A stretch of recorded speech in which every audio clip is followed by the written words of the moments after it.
1. My college roommate is my friend who I've known since I was a kid. Bad decision, I know. You live and you learn. However, this also means that no matter what, I really do care for her and want to be there for her. Also, we share a 10 by 20 space. Pretty small, and there's no real way to get privacy.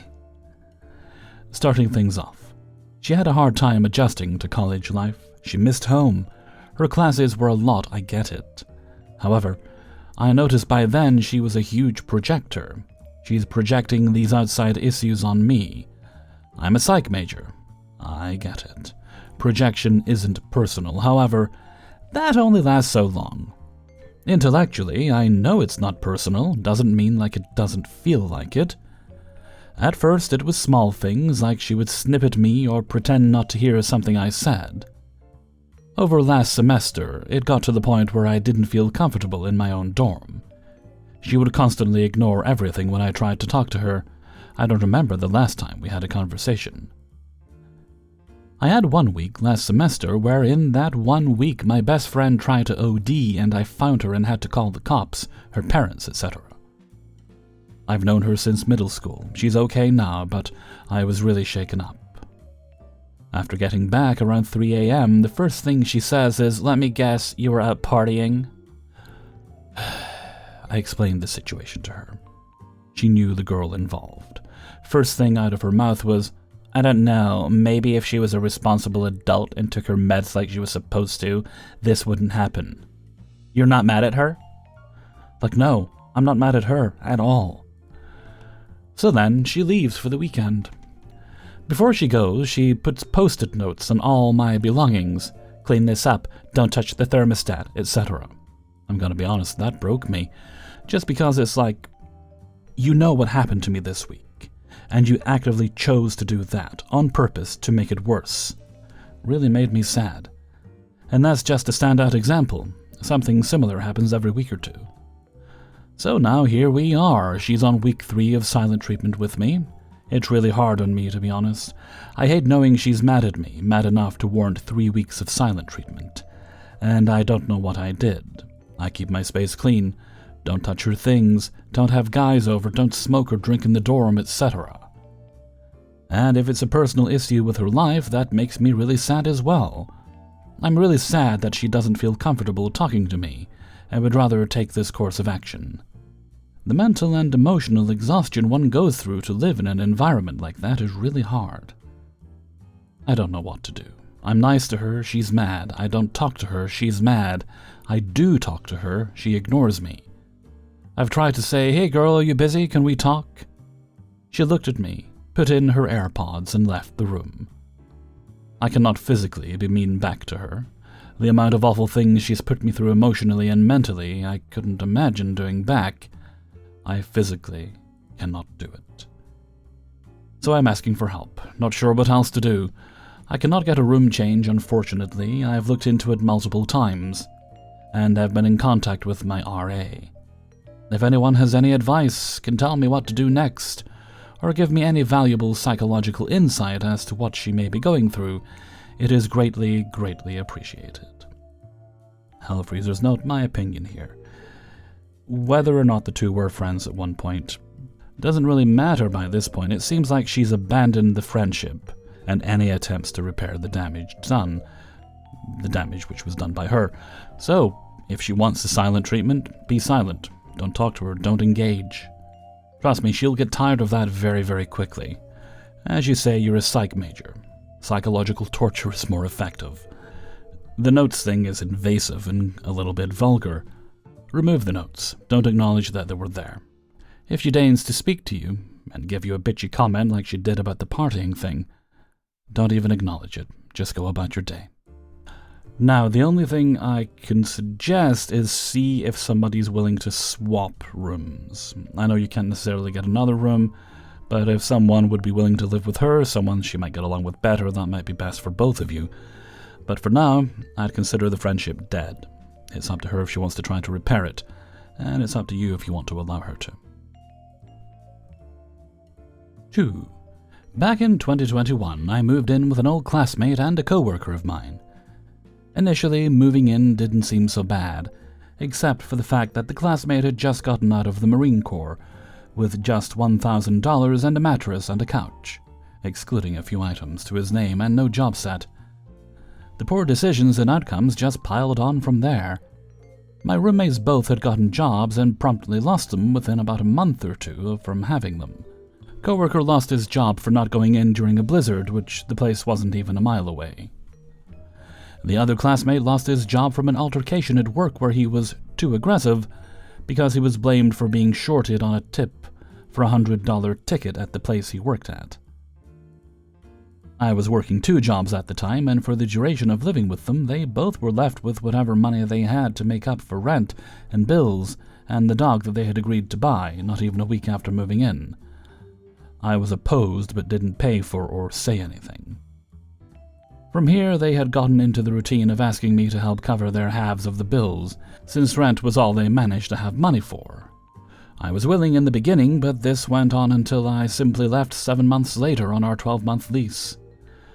During all this time of me having to pitch in for their shares, I even got them jobs at the second job that I had, and they both got jobs there, only for one to call in too much and get fired, while the other ended up finding a job that paid slightly more but was 6 p.m. to 6 a.m.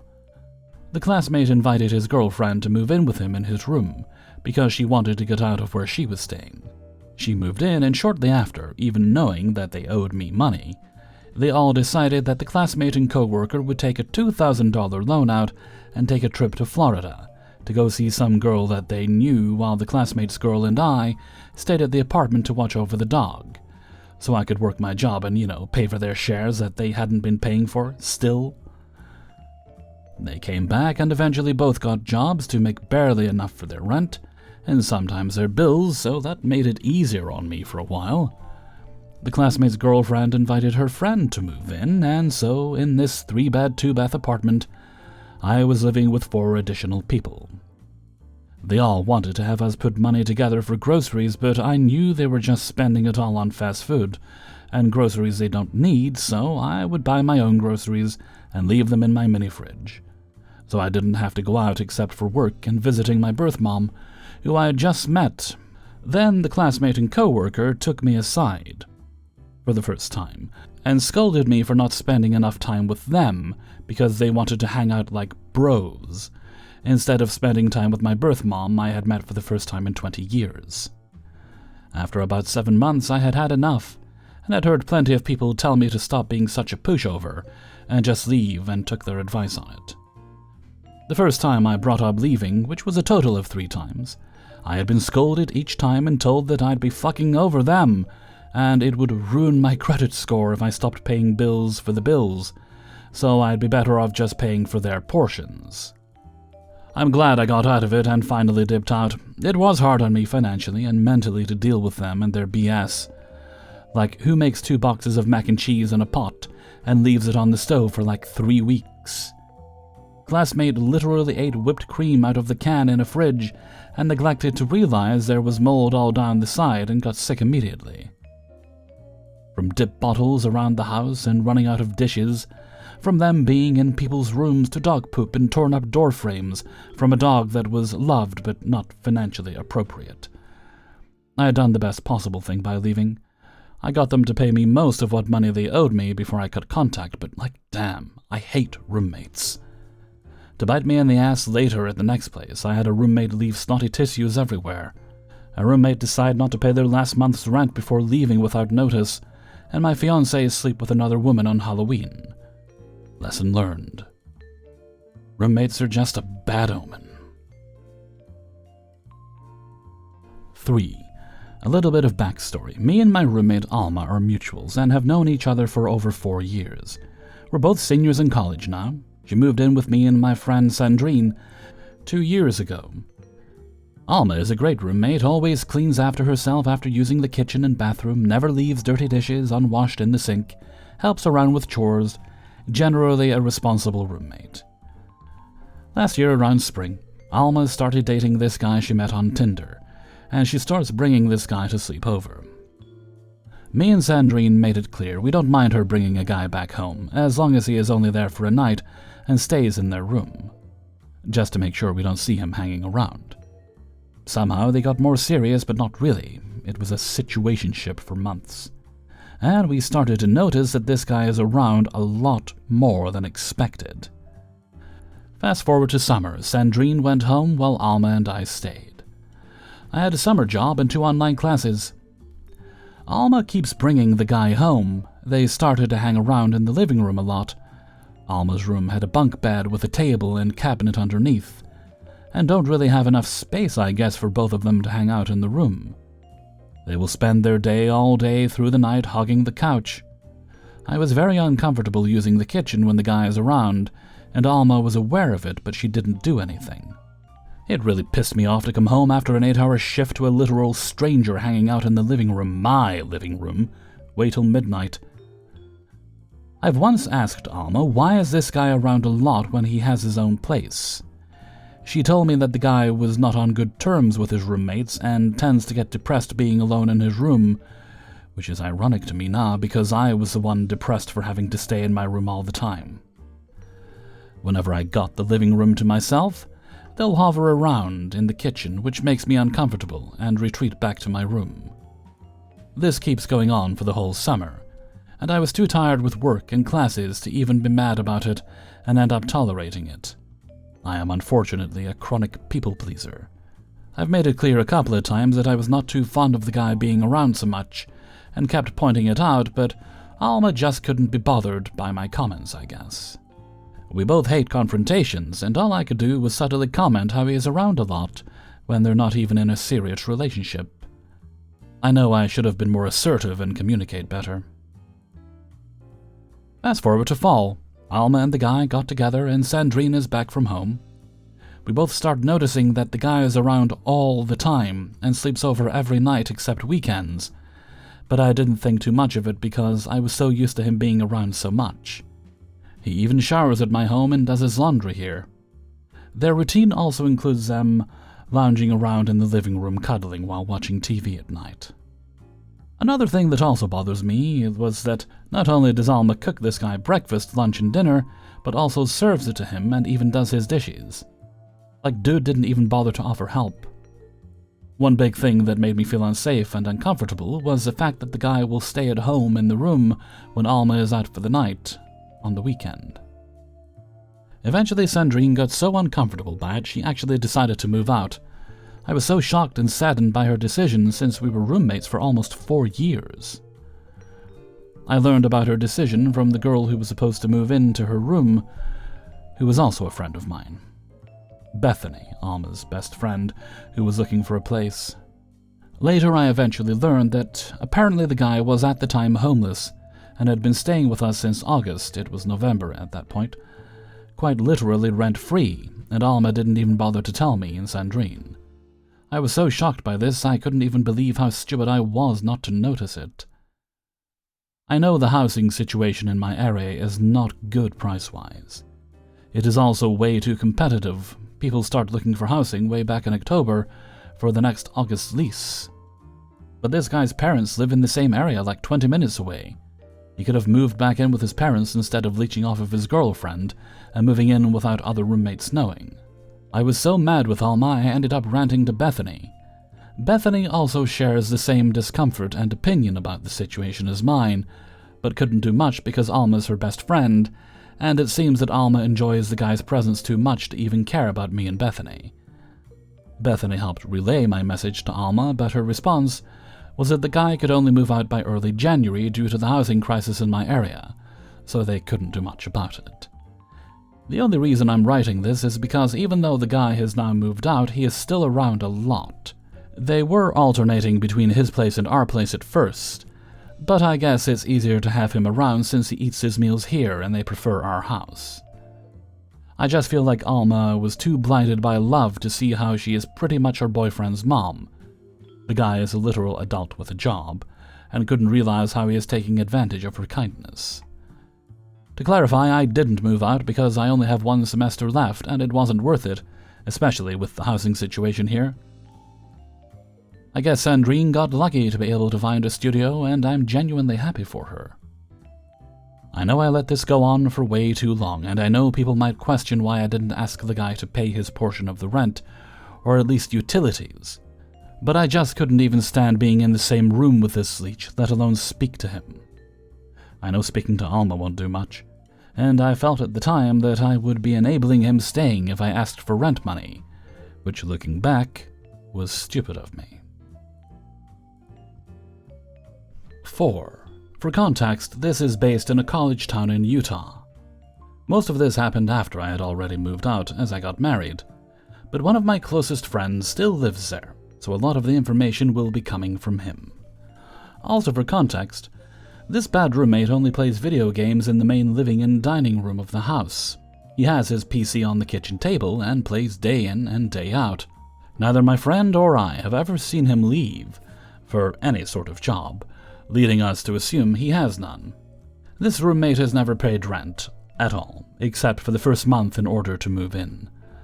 My friend typically uses Venmo to pay the landlord before or after he recoups the costs of the other roommates.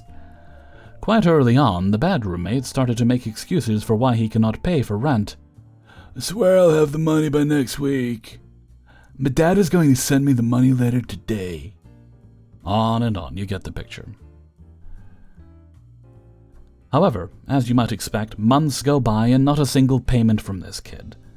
My friend unfortunately was too trusting and kind that he kept on fronting the money month after month for around 4 months.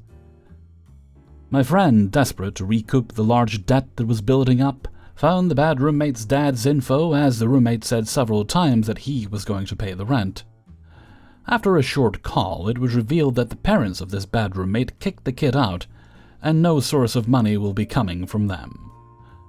When my friend confronted the bad roommate with questions and comments like, "You seriously need to stop lying and you have to get me the money," the kid responded with, "Okay, I understand," and "Yes, sir," over and over again.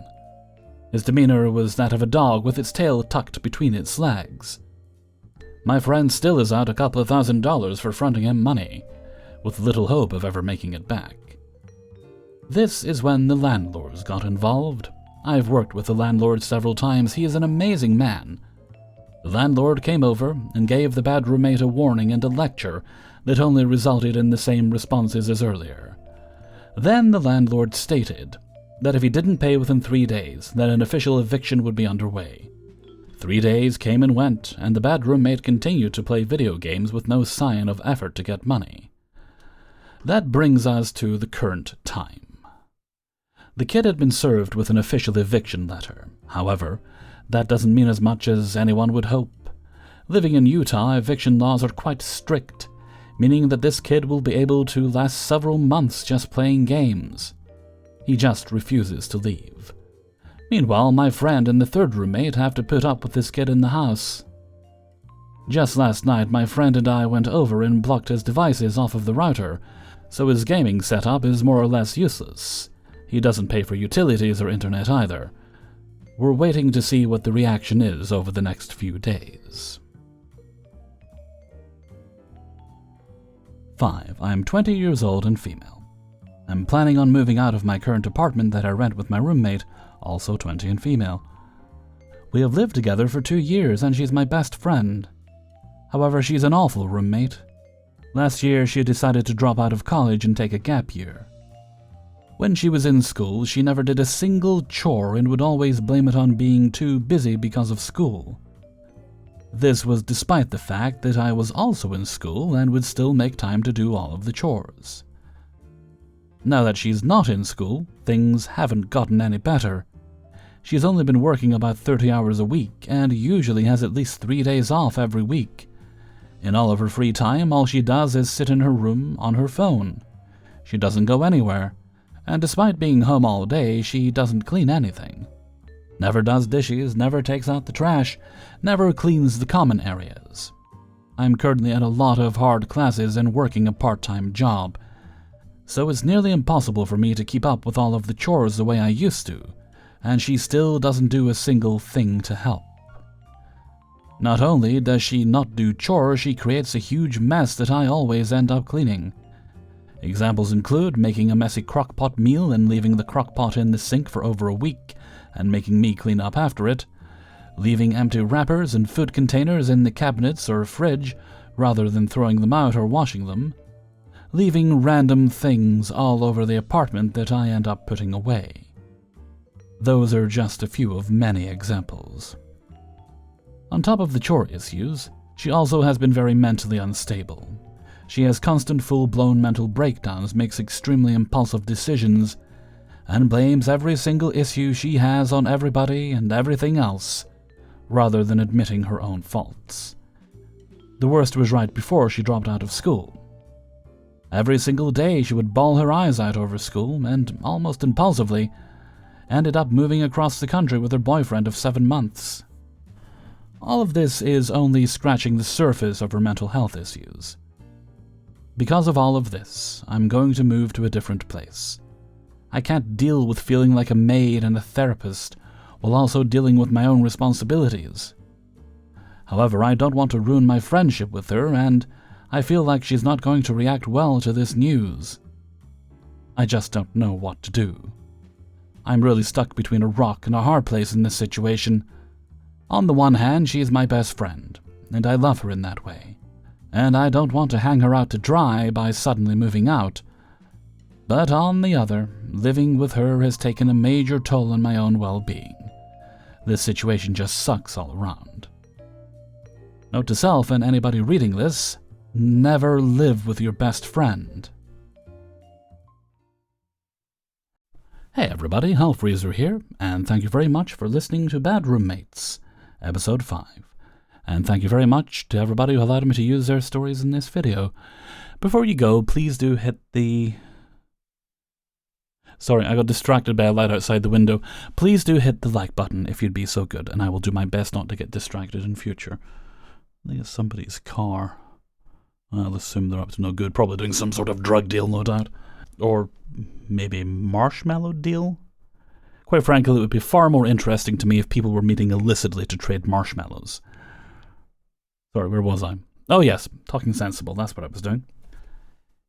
If you enjoyed the video, please do hit the like button. And if you'd like to get early access to these videos, my rambles included, then you can support me on my Patreon page, which is linked in the description. That way you get all the videos at once on Monday or Tuesday at the very latest. It's usually Monday, though. And if you really liked today's video, you could leave a tip. You can do that by clicking on the heart with a $sign in the middle underneath the video. That helps me pay a few bills, but it's not necessary, although I do appreciate it. Right, I don't think we've any other business today, so let's just move right along to Hellfreezer's question of the day. And today's question is... what is a social media trend in the past that you just never participated in? Like, I hear Vine was really popular, completely passed me by. I honestly couldn't fully explain to you what it is. I mean, I think it was similar to Talkie Tech or something, wasn't it? Yeah, anyway. But that's mine, so why don't you leave yours in a comment below. Oh, Google Plus was another one I just did not care for. But anyway, yeah, leave your answers in a comment below. And before we go, we'll have the answer of the day from a previous video. Today's answer comes from Bad Roommates number 4. And I think this was in relation to things you see that you associate with other things. This one comes from Kathy Beckford, and I'm picking this because it's Doctor Who related. Whenever I see a horizontal smile crack in a wall, I think of Doctor Who. Actually, when I see a lot of things, I think of Doctor Who, quite right too. A few years ago, I lived in an apartment where after the door was opened, there was a flight of stairs that led up to the apartment. Every time I'd leave, I'd see the smile crack in the wall just above the stairway. It was a little unsettling. It should be unsettling, Kathy, because that means that Prisoner Zero has escaped. And that's not a good thing. Keep your eyes peeled for people barking. Oh, I do that sometimes, but I'm not Prisoner Zero, don't worry about it. Okay, and with that, we're going to head off for now. So until next time, thank you very much for listening, and take very good care of yourself.